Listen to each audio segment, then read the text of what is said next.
Assalamualaikum warahmatullahi wabarakatuh.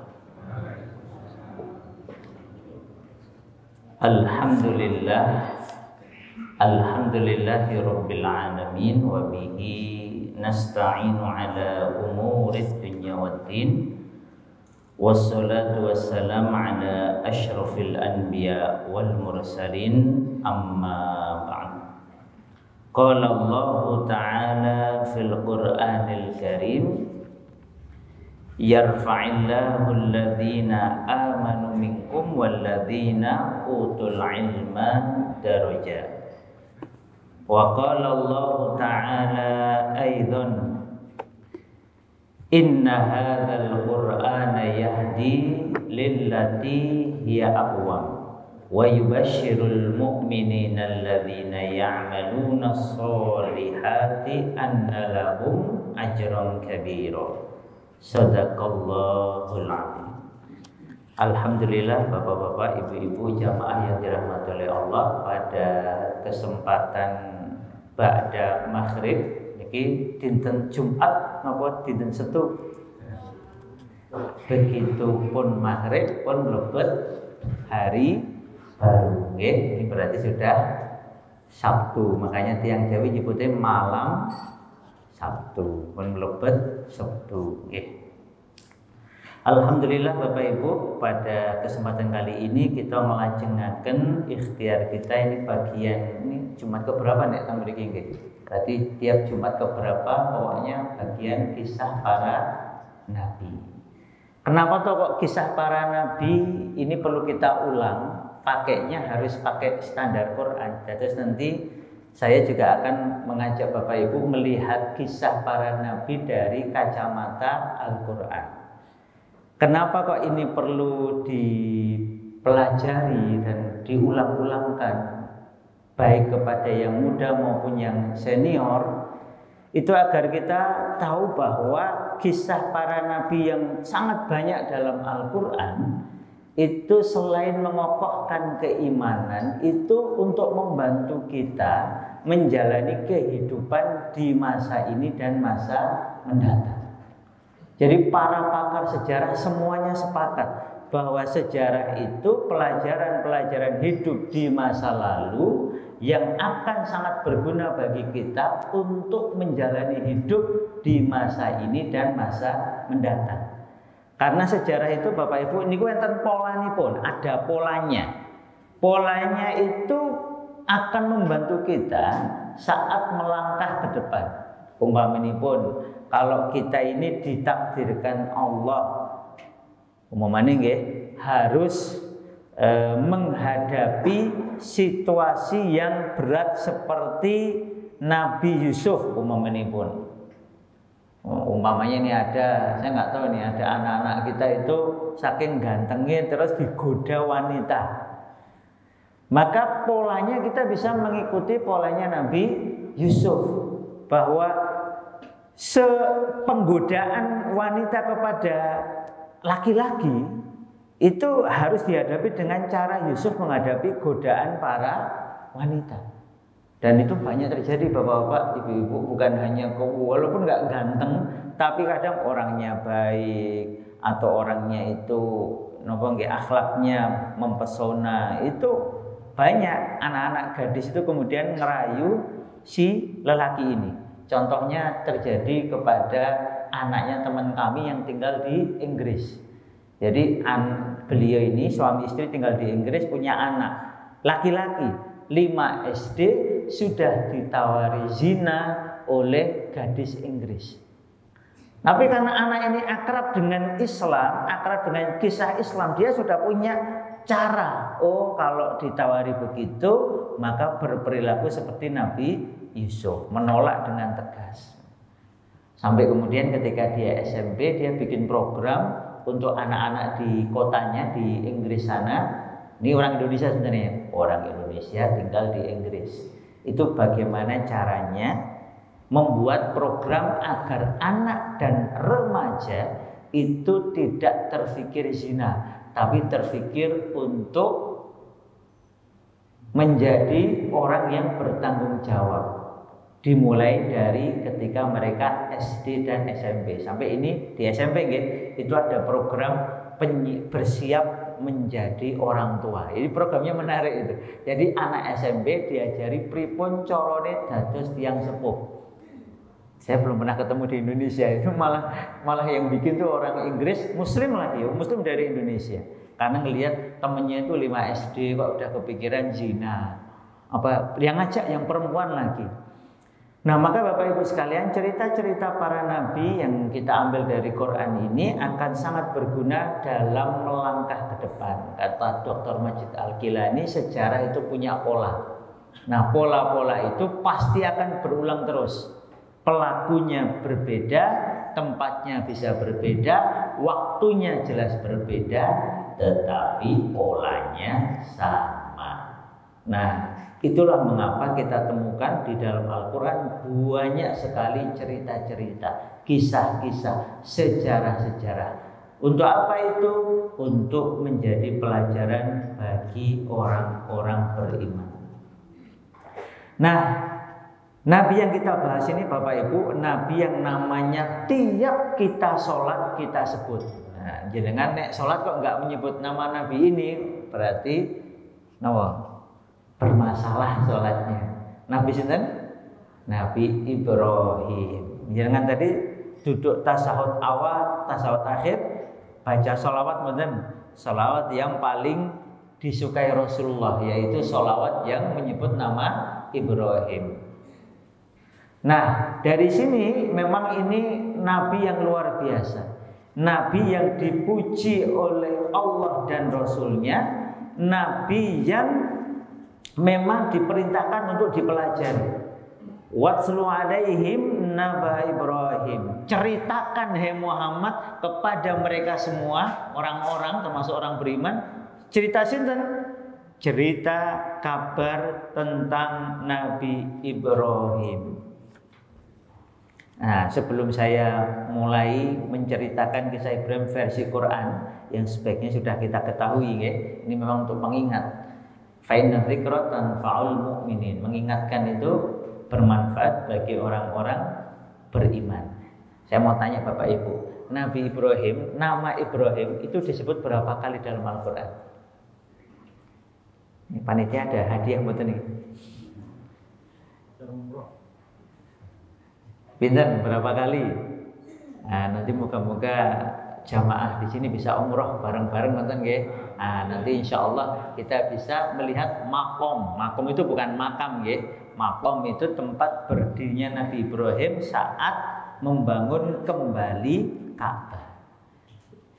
Itu penting, itu ada bekas itu, karena ternyata di zaman Rasulullah ketika ngaku Nabi itu diprotes sama orang-orang non-Islam, terutama Yahudi. Kamu kok bisa-bisanya ngaku Nabi? Nabi itu tidak mungkin kecuali berhubungan dengan Ibrahim. Karena setelah Ibrahim itu semua Nabi itu dari keturunan beliau. Maka menurut orang Yahudi ya hanya dari keturunan dari keturunan Yakub bin Ishak bin Ibrahim.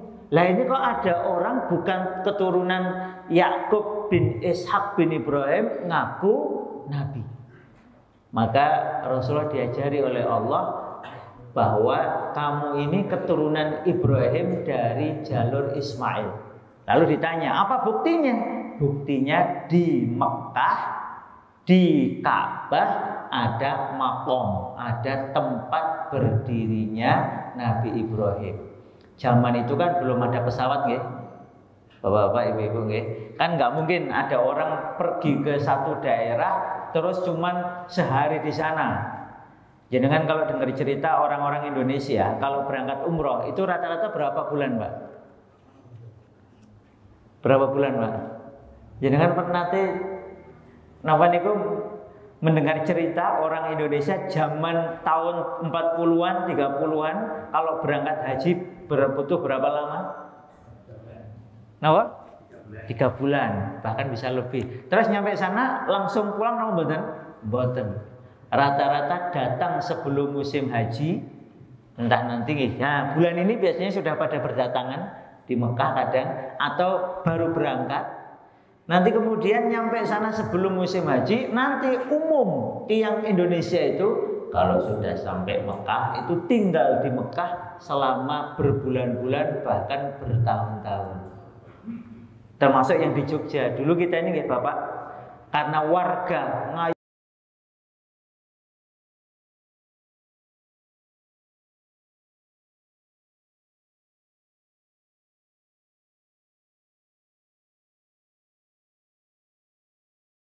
ngertos dulu, wakafnya hilang teng pundi ini. Tapi dulu kita kalau ke sana nggak usah mikir hotel, sudah tinggal nginep, sudah diurusi dulu. Sekarang ada nggak? Nah itu saya kemarin ke sana ya nggak jelas itu wakafnya sekarang di mana. Tapi kalau orang Malaysia itu masih punya.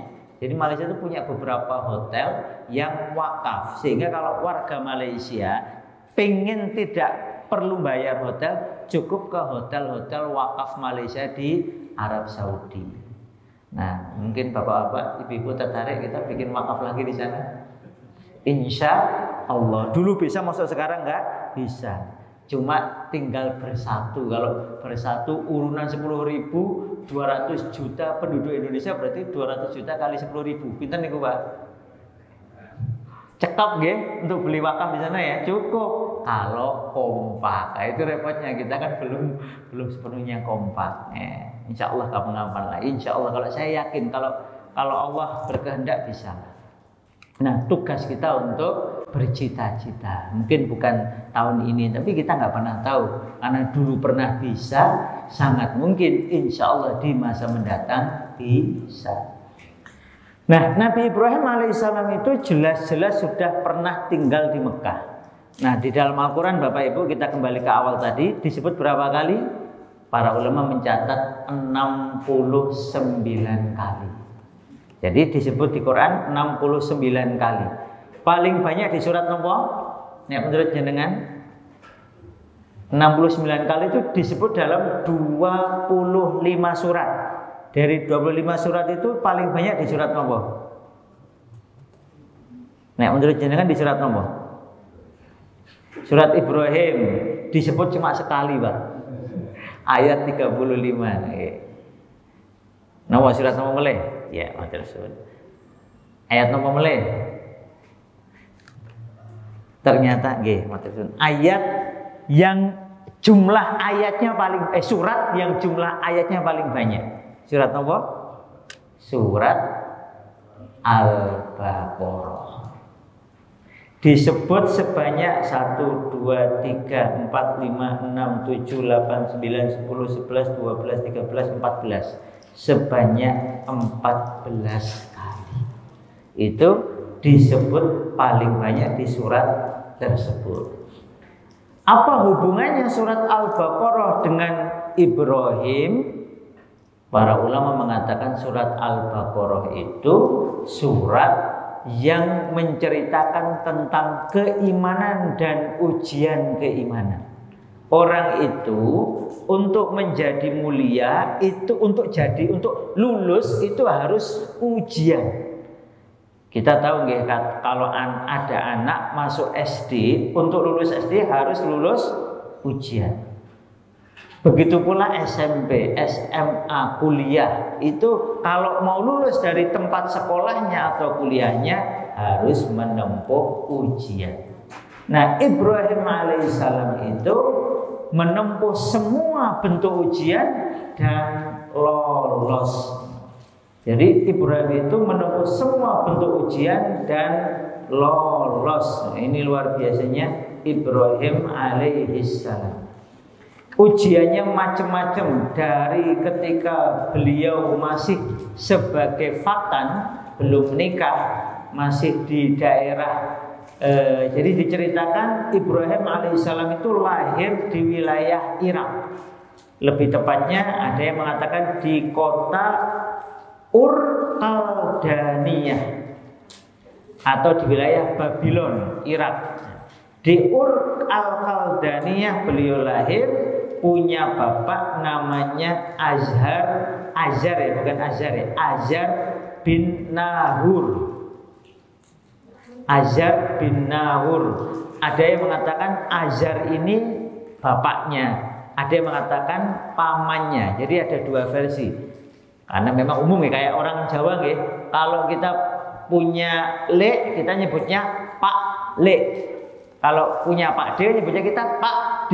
Bapak gede, bapak cilik. Nah, makanya ada yang berpendapat Azar bin Nahur itu bapaknya kandung. Ada yang mengatakan itu pamannya atau saudaranya bapaknya. Kemudian Ibrahim alaihissalam itu melihat orang-orang menyembah berhala. Jadi di zaman Ibrahim alaihissalam, bapak-bapak, ibu-ibu, itu berhala yang paling mereka kagumi itu berhala yang berkaitan dengan benda antariksa. Jadi berhalanya itu sebagai perwujudan matahari, rembulan, bintang, benda antariksa. Maka kata ulama, bedanya berhalanya zaman Nabi Nuh dengan Nabi Ibrahim itu adalah pada bentuknya. Kalau zaman Nabi Nuh sekitar 2000 tahun sebelum Ibrahim, itu berhalanya berupa patung-patung mirip orang-orang soleh. Jadi ada orang soleh, saking solehnya dipuja oleh orang, lalu dibikin gambarnya. Lama-lama nggak cukup gambar, tapi dipahat patungnya biar mirip aslinya. Lama-lama bukan hanya dibuat patungnya, lama-lama dikasih sajen. Sehingga kemudian orang menyembah berhala, tidak lagi menyembah Allah. Padahal yang disembah itu orang soleh, sebenarnya orang-orang baik. Jadi yang disembah nggak salah, yang salah adalah yang nyembah. Di zaman Nabi Ibrahim itu nggak begitu, patungnya berhalanya itu bukan patung orang, tetapi saking takjubnya orang-orang Babilonia itu kepada benda-benda antariksa, ya matahari, ya rembulan, maka kemudian dibuat patungnya yang mirip matahari, patung yang mirip rembulan, patung yang dianggap ini perwakilan bintang. Nauzubillahi min dzalik. Sehingga nanti ada cerita Ibrahim itu ngajak orang-orangnya berpikir. Ini jangan disalahpahami ya Bapak Ibu. Menurut para ulama, bukan Ibrahim ikut nyembah bintang, bukan. Tetapi Ibrahim pengen ngajari umatnya, ini loh cara berpikir yang benar. Jadi beliau lihat ada orang-orang nyembah nujum, bintang-bintang. Maka kemudian Ibrahim, ya wes, yuk kita nyembah bintang. Terus muncul rembulan. Nah ini lebih besar, masa Tuhan kalah gede. Maka pilih yang lebih besar dan lebih terang, bulan. Kemudian ketika malam berakhir, muncul pagi, rembulannya hilang. Lah Tuhan kok hilang? Tuhan kok tenggelam? Nah, milih yang lebih gede lagi. Hadza akbar, ini lebih besar lagi nih. Pilih yang gede ini. Maka kemudian memilih yang lebih besar, lebih gagah, yaitu matahari. Ternyata matahari juga tenggelam. Lah ini kok Tuhan kok meninggalkan kita? Maka kemudian Ibrahim mengajari, jangan menyembah bintang, jangan menyembah rembulan, jangan menyembah matahari. Sembahlah Rabbun Nujum, sembahlah Rabbul Qamar, sembahlah Rabbus Syams. Sembahlah Tuhannya bintang, rembulan dan matahari. Nah, ini cara cara Ibrahim untuk mengajak umatnya berpikir. Ternyata dasar orang-orang pagan, orang-orang yang sudah sudah tertutup keimanannya, mereka tetap tidak mau menyembah Tuhannya bintang, tapi tetap menyembah bintangnya. Maka nanti Ibrahim alaihissalam berbeda pandangan dengan ayahnya atau pamannya Azar. Kemudian Ibrahim juga mengajak ayahnya ini untuk menyembah Allah. Ya abati, wahai ayahku tercinta, kenapa jenengan dan kaum jenengan ini menyembah berhala? Padahal berhala itu tidak bisa berkata, tidak bisa bicara, tidak bisa jalan. Kalau ada makanan ini bapak-bapak lebih hebat dari berhala mereka. Kalau berhala-berhalanya kaum Babylon itu dikasih makanan itu nggak dimakan. Jenengan kan langsung satset gini ya. Berarti jenengan lebih sepi. Makanya Ibrahim itu nanti caranya unik. Caranya itu, loh itu jenengan yang bikin. Jadi Ibrahim itu luar biasa, bapak-bapak, ibu-ibu. Meskipun kepada orang yang jelas-jelas menyembah berhala, itu kalimatnya tetap santun, menggunakan kata ya abadi. Itu kalau pakai bahasa kan, wahai ayahku tersayang. Ketika bapaknya itu mengancam bunuh, menengo Ibrahim, kokean ngomong gue iki. Wis rasa kokean ngomong. Iki aku simbahmu nyembah ya kayak ngene iki. Kalau kamu nggak bicara nanti aku bunuh kamu. Jadi sampai diancam bunuh. Tetap Ibrahim itu kalimatnya santun baik kepada bapaknya. Sampai kemudian mengatakan, wahai ayahanda, saya akan mintakan ampun untuk jenengan kepada Allah Ta'ala. Sesungguhnya Allah Ta'ala itu maha pengampun. Sudah diusir, diancam bunuh, tetap berkata yang baik. Ini menunjukkan kalau orang beriman itu memang begitu. Mau kepada musuh ya baik, mau kepada teman ya baik. Bukan terus kalimatnya menjadi kalimat yang kasar, kalimat yang kotor. Kita tetap berkata-kata yang baik. Ibrahim alaihissalam kemudian melakukan tindakan yang luar biasa. Ini menjadi satu di antara sebab nanti beliau harus hijrah. Karena melihat kaumnya ini tidak bisa ditolong lagi, diajak ngomong baik-baik, nggak masuk, diajak dialog yang baik, nggak mempan, makanya Ibrahim melakukan keputusan yang luar biasa. Jangan tahu nggih? Ceritanya ketika orang lagi pesta pora, dia masuk ke tempat pemujaan berhala. Lalu dia lihat di samping berhala itu banyak makanan. Maka ini kata ulama, inilah bedanya antara perbuatan syirik dengan perbuatan taat. Sama-sama nyanding makanan dan minuman. Kalau orang yang berbuat syirik itu meyakini makanannya, minumannya itu untuk berhala. Jadi sembahannya untuk berhala. Beda kalau jenengan nyanding makanan sambil baca Quran, sambil mengucapkan kalimat tauhid, lalu setelah itu dimakan. Nah, ini tentu saja tidak bisa dianggap syirik. Nah, karena ini jenengan jangan kaget ya, kalau ada di beberapa tempat di Indonesia itu kayak gitu. Kalau kiainya bicara atau khotibnya sedang berkhutbah, itu banyak sekali makanan minuman di sekitarnya. Itu bukan untuk khotibnya, nanti diambil sama santri atau diambil sama orang-orang mencari barokah. Itu jangan terus dikira itu syirik, mboten, karena itu mereka tetap meyakini Allah. Cuma yang kayak ini kurang kerjaan gitu ya.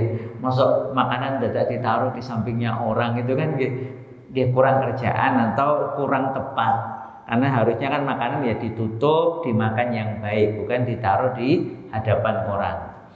Nah, ini ketika Ibrahim masuk itu ketemu ada makanan, ada minuman di samping berhala. Maka Ibrahim itu menunjukkan kecerdasannya. Berhala, iki lho no panganan, kok ora dimakmi piye? Iki lho dicipuk. Ya namanya berhala ya diem aja. Maka kemudian di dalam Quran diceritakan itu Ibrahim itu mangkel. Dijak ngomong meneng wae, terus ditempeleng sama Ibrahim berhalanya itu sampai berhalanya hancur. Maka sebagian ulama mengatakan ini Ibrahim itu ya namanya nabi itu punya mukjizat. Jenengan kalau mukul batu itu kira-kira batunya yang hancur napa tangan jenengan sing remek? Ibrahim itu enggak. Mukul itu yang hancur itu ya berhalanya, batunya. Jadi memang kuat. Ya bahasa kita ya sakti mandraguna karena punya iman. Maka nanti kalau jenengan baca kisah Fathul Makkah, itu Rasulullah dan para sahabat juga begitu. Ada yang sangat susah, harus ditarik-tarik. Tapi Rasulullah itu kadang cuma tunjuk langsung hancur. Karena memang diberi kesaktian oleh Allah Ta'ala, yaitu mukjizat. Kalau kita menyebutnya bukan kesaktian, Nabi itu ya mukjizat. Ibrahim juga begitu, nempeleng itu hancur. Dalam riwayat yang lain, Ibrahim kemudian punya akal. Wah, kalau nempeleng tok nanti hancur kan nggak ada logikanya. Maka kemudian beliau bawa alat yang paling besar setelah dihancurkan semua berhala itu ditaruh ke berhala yang paling besar. Kira-kira menurut orang-orang Babylon itu ini berhala paling sakti. Maka ketika orang-orang itu habis pesta pora kemudian mau memuja kembali Tuhan-Tuhannya, berhala-berhalanya, itu masuk ke tempat pemujaan syok. Satu kampung, satu kota syok.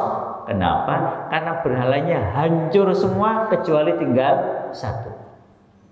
Maka mereka geger. Lalu ada yang berkata, sami'na fatan yadhkuruhum yuqalu lahu Ibrahim. Kami dengar ada anak muda yang yadhkuruhum di sini itu maksudnya mencela, menyebut dalam makna mencela Tuhan-Tuhan kita. Namanya Ibrahim, panggil Ibrahim. Ibrahim dipanggil di sidang. Maka Ibrahim ketika di sidang apa bilangnya? Lu kok tanya saja. Tanya itu yang bawa kapak gitu. Ini bukan berarti Ibrahim Madura, bukan ya. Cuma saya seneng aja kayaknya itu. Nah, yang ngapak ternyata ya. Maksudnya Ibrahim yang tadi ngapak gitu. Ya Allah, ini logika yang cerdas. Maka kemudian orang-orang itu pada diem. Oh iya. Ya kan? Lo katanya Tuhannya berhala-berhala itu. Lah mbak tanya sama Tuhannya. Masa Tuhan kok nggak sekti banget? Tuhan kok nggak sekti nggih? Tuhan kok nggak bisa ngapa-ngapain? Dipukuli manut itu gimana? Jadi kan pengen punya Tuhan seperti itu. Tuhan nggak bisa ngomong, nggak bisa memberi. Tuhan itu kan harusnya melakukan, bukan dikenai tindakan. Tuhan kok dibuat, nggak masuk akal nggih. Tuhan kok dipindah, Tuhan kok disesajeni, Tuhan kok di semua. Tuhan itu harusnya kan Tuhan melakukan, Tuhan memberi kan keren nggih. Tuhan napa mulai? Tuhan mengampuni kan gagah. Tuhan kok gitu kan enggak gagah sama sekali. Itu diem. Tapi kemudian namanya juga sudah kemasukan iblis dan syaitan, itu kemudian mereka rembukan, bela Tuhan kita, bela Tuhan kita. Padahal Tuhannya nggak bisa ngapa-ngapain itu. Maka kemudian ada seorang nenek-nenek, dalam riwayat ada pemuka kaumnya itu memberi ide, bikin bangunan kalbunyan atau seperti sebenarnya itu mungkin kayak kayak bangunan kecil yang terbuat dari dari kayu-kayu minal khotok. Dan kemudian setelah itu kayunya, kalau saya pernah melihat satu film animasi tentang para nabi, itu diceritakan itu bangunannya itu tinggi sekali. Sehingga sampai untuk melemparkan Nabi Ibrahim alaihissalam, untuk melemparkan itu nggak bisa dilempar dengan cara biasa, harus pakai manjani. Jangan ngerti manjani ya Pak nih. Manjani itu kayak ketapel raksasa. Ibrahim diikat tangannya ke belakang, kakinya diikat, tangannya diikat ke belakang, ditaruh di manjani, kemudian manjaninya dilepas. Ring gitu, kemudian Ibrahim alaihissalam jatuh di kobaran api yang sangat tinggi. Saya pernah ke daerah namanya Sanli Urfa di daerah Turki sekarang, itu diyakini oleh orang Turki disitulah tempat dibakarnya Nabi Ibrahim. Jadi riwayat pertama Ibrahim itu dibakar di Irak, di daerah Babylon. Riwayat kedua dibakarnya itu di Haron, di daerah yang sekarang namanya provinsinya Sanli Urfa. Saya datangnya yang di Haron itu tempatnya sekarang jadi kayak kubangan gitu, luas. Sekarang ada airnya, kemudian banyak ikannya. Cuma saya nggak tahu jenis ikannya itu agak beda sama yang di Indonesia. Nah, jadi Ibrahim jatuh di situ. Persis sebelum jatuh beliau didatangi malaikat. Jadi waktu Ibrahim sudah ditaruh di manjanik, itu malaikat datang atas izin Allah Ta'ala. Jadi malaikat itu nawarkan, wahai Ibrahim alaihissalam, apakah jenengan berkenan kalau jenengan kami bantu, saya bantu, kami hancurkan obrak-abrik orang kafir dan jenengan kami bebaskan. Kemudian dalam riwayatnya Abdullah bin Abbas, Ibrahim menjawab, tidak usah. Beliau berkata, hasbiyallah wa ni'mal wakil. Cukup bagiku Allah, dan Allah adalah sebaik-baik wakil, sebaik-baik penolong maksudnya di situ. Maka malaikat undur diri karena Ibrahim nggak mau ditolong. Ibrahim ngapain ditolong malaikat? Langsung minta tolong sama Allah. Nah, makanya kalimatnya beliau, hasbiyallah wa ni'mal wakil. Ni'mal maula wa ni'man nasir. Dalam riwayat yang lain beliau mengatakan hasbunallah, cukuplah bagi kami Allah. Ternyata kalimat penuh keimanan itu dikabulkan oleh Allah. Tapi saya enggak Pak. Saya enggak menyarankan jenengan nyoba. Nanti bapak-bapak mau nyoba Pak. Kondur dari sini nanti bilang, nanti nyetek apa nih kok hidupkan kompor nggih, terus bilang hasbiyallah wa ni'mal wakil. Insya Allah tetap kebakar. Tapi kalau mau nyoba nggih mboten ora, ibu-ibu nggih boleh nanti Bu, silakan. Karena jelas itu di tafsir itu disebutkan kalimatnya itu kalau enggak hasbiyallah, hasbunallah, berarti itu doanya kan. Nah, nanti silakan dicoba. Kalau jenengan sakti ya insya Allah nggak kebakar. Saya nggak tertarik mencoba karena tahu diri, bukan Nabi Ibrahim. Begitu Ibrahim bilang begitu, Allah berfirman kepada api, ya narukuni bardan wassalaman ala Ibrahim. Ini adegan yang luar biasa. Ini juga kata ulama, itu nggak mungkin terjadi kepada manusia kecuali besok di akhirat. Nah, ada ulama menjelaskan, semua orang beriman nanti akan melewati api neraka dalam makna zahir maupun dalam makna fisirat, di jembatan. Kan ada jembatan yang menghubungkan untuk masuk surga. Di bawahnya itu ada api nerakanya, membakar-bakar. Nah, orang beriman nanti akan mengalami persis seperti Nabi Ibrahim. Ketika Ibrahim hendak dilempar itu, beliau bilang hasbiyallah wa ni'mal wakil. Allah berfirman kepada api, wahai api, jadilah engkau bardan, dingin, wassalaman, dan menyelamatkan ala Ibrahim. Ada kalimat khususnya ala Ibrahim. Nah itu masalahnya, bukan alal insan, bukan. Hanya khusus Ibrahim. Kata Ibnu Katsir, bapak-bapak, ibu-ibu, bardan itu nggak cukup, dingin itu mau cekap, harus ada kalimat wassalaman. Kenapa? Karena dingin saja itu tidak akan menyelamatkan. Jenengan kalau musim dingin, nanti dereng musim dingin. Dereng ini, atau mriki nggih musimnya nggih musim adem biasa nggih. Saya pernah kalau musim dingin, Pak. Januari kemarin, awal tahun di Turki itu awal musim dingin. Ya Allah, hujannya saya kira hujan biasa, tapi wanginya itu padahal belum salju. Saya baru lihat sedikit ya waktu itu ya. Baru awal akan turun salju itu, masya Allah dinginnya luar biasa. Tangan, kaki itu ini harus ditutupi semua. Itu sudah seperti nggak ada rasanya. Itu harus digerak-gerakkan terus. Karena kalau bardan saja, maka kata ulama itu nggak bisa menyelamatkan. Harus wassalaman, dingin dan menyelamatkan. AC ini kan adem tapi kayak kita masih betah ya Bang. Coba kalau AC-nya 0 derajat. Jangan ajeng nyobi makanya melebet kulkas. Nah, ini kita betah berapa lama di kulkas. Nah, kemudian Ibrahim alhamdulillah selamat.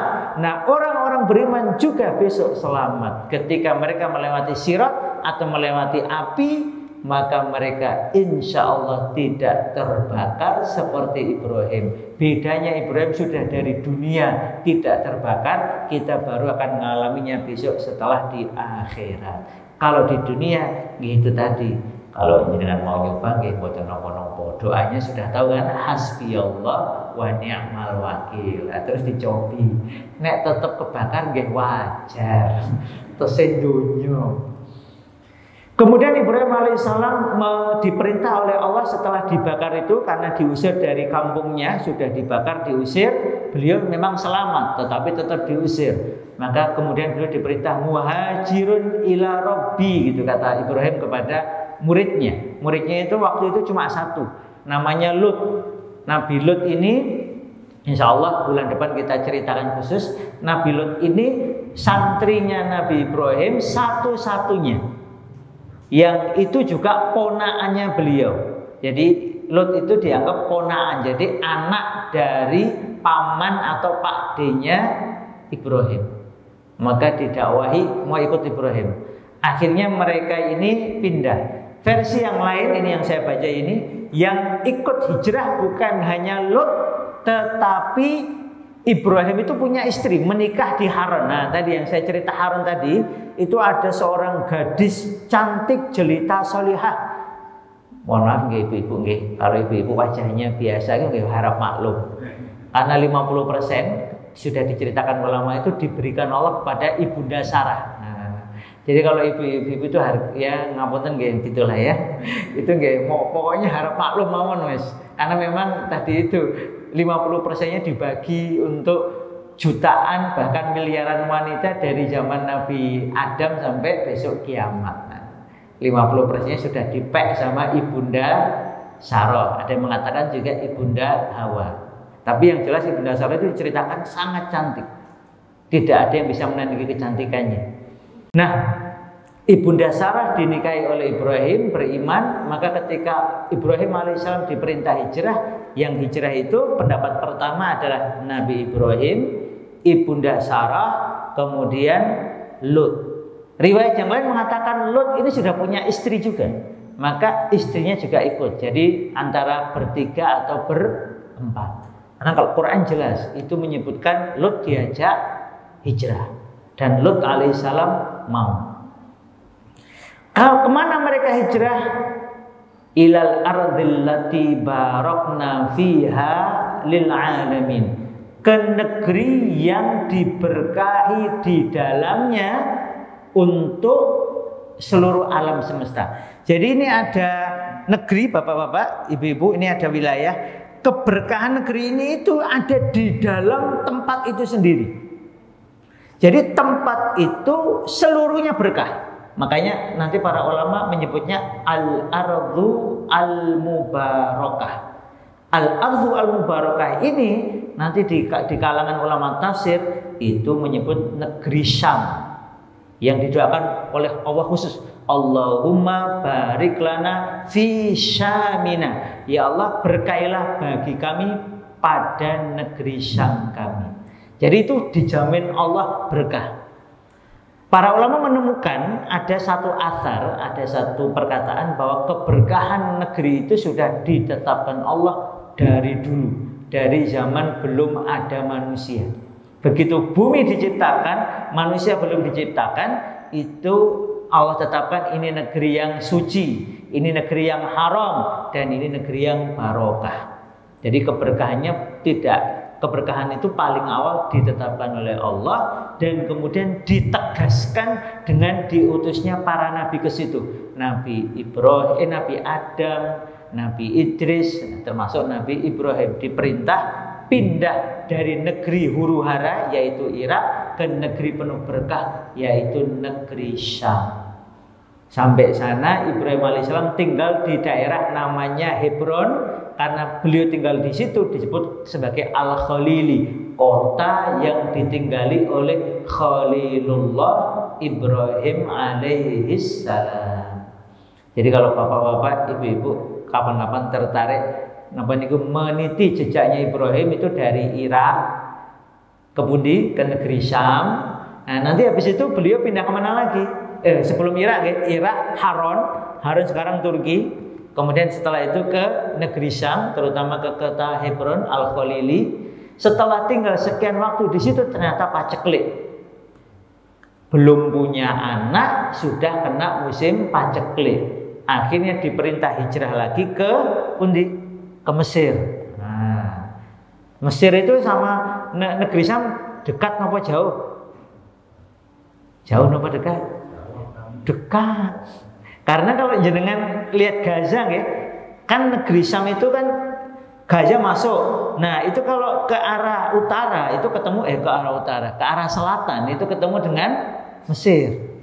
Sudah dekat, enggak ya disebut jauh nggih mboten tapi disebut dekat banget nggih mboten nggih, tapi zaman itu kan nggih tetap agak jauh betul. Tapi ya kira-kira kalau di peta deket lah ya.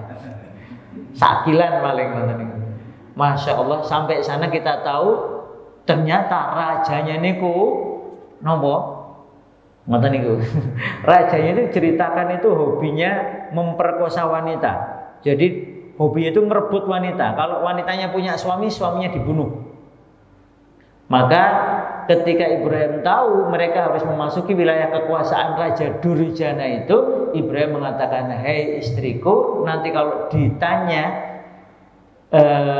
oleh raja dan anak buahnya, bilang engkau adalah saudaraku, saudariku fil Islam." Loh, Nabi Lutnya di mana? Di dalam riwayat nggih Bapak Ibu, ketika Baitul Maqdis paceklik, itu Ibrahim dengan Lut itu pisah jalan. Karena Lut sudah punya keluarga, maka kemudian Lut itu ke arah selatan, ke dekat Laut Mati. Ada daerah namanya Suhro atau wilayah sedekat itu, Sodom and Gomorrah. Nah, Nabi Lut itu pindahnya ke arah situ. Maka yang berangkat ke Mesir itu hanya dua, yaitu Nabi Ibrahim dengan Ibunda Sarah. Sampai sana ketemu orang Durjana tadi, maka ketika Ibrahim mengakunya adalah saudaranya, dianggap bukan suaminya, berarti kan nggak apa-apa, aman. Maka Ibrahim dianggap sebagai calon kakak ipar, diberi tempat yang enak, pokoknya ini kakak ipar, ini calon, ini harus dimuliakan.